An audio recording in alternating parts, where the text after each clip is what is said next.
நீலோத்தி பாடல் வந்து எந்த பக்கம் சோசியல் மீடியால திரும்பினாலும் நம்மளால அந்த பாடல் வரிகளை கேட்க முடியுது. அதுக்கான எடிட்ஸ் பார்க்க முடியுது. நீலோத்தி வந்து இன்னைக்கு ஒவ்வொருத்தருடைய தாலாட்டு பொருள் மாதிரி ஆயிடுச்சு அந்த சொல்லுங்கிறது. அவங்க நெஞ்சோட அத அணைச்சிக்கிட்டு பாடும்போது, இன்ஸ்டாகிராமில சமூக வலைதளங்கள்லாம் எடுத்து அத தங்களுடைய குழந்தை மாரி எடுத்து வச்சு பாடி மீம்ஸ், ரீல்ஸ்லாம் போடும்போது, நம்ம ஒரு வேளை சரியா செஞ்சிருக்கோங்கிற ஒரு மகிழ்ச்சியும், திருப்தியும் கொடுக்குது. திட்டமிடலாம் இல்ல. ஓகே. இதுக்கு என்ன சொல்லலாம்? அப்போ அது தானானா டியூன் இருக்கு. நீலப்பூவேன்னு எழுத முடியாது. அப்போ என்ன சொல்லலாம்? என்ன சொல்லலாம்? சரி செல்லமா நம்ம வந்து கண்ணே கனியும் முதேன கொஞ்சுற மாரி நீலோத்தின்னு சொல்லி பார்ப்போம். அப்படின்னு அத ஆரம்பிச்சது தான் அந்த சொல்லு. நீலோத்தி பாடல் வந்து என் வாழ்க்கைய மாற்றுனுச்சான்னா, இந்த நிமிஷம் வரைக்கும் மாற்றலங்கிறது தான் உண்மை. இந்த பாடல் வந்து இன்னையோட கிட்டத்தட்ட 1 1/2 மாத காலம் ஆகப்போகுது. இந்த 40 நாள்ல பார்த்தீங்கன்னா, எனக்கு எந்த இடத்துலேருந்தும் பாடல் எழுதுறதுக்கு இதுவரைக்கும் அழைப்பு வரல.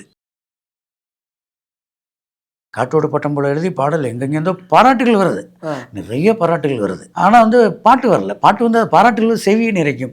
பாட்டு வந்தா தானே பசியை நிறைக்கும். சரி பாடல் எழுதுவோம். ஒண்ணும் வாய்ப்பு கிடைக்காது. ஏதோ ஒரு கிடைச்ச வேலைய பார்ப்போம். திருப்பி பாட்டு எழுதுவோம். ஒண்ணும் கிடைக்காது. கிடைச்ச வேலைய பார்ப்போம். இப்படி தான் நம்ம ஸ்ட்ரகிள் இன்னும் போயிட்டுருக்கு. இப்பவும் உங்க பேட்டி முடிஞ்சும் போய் ஸ்ட்ரகிள் தான் பண்ணணும் நானு.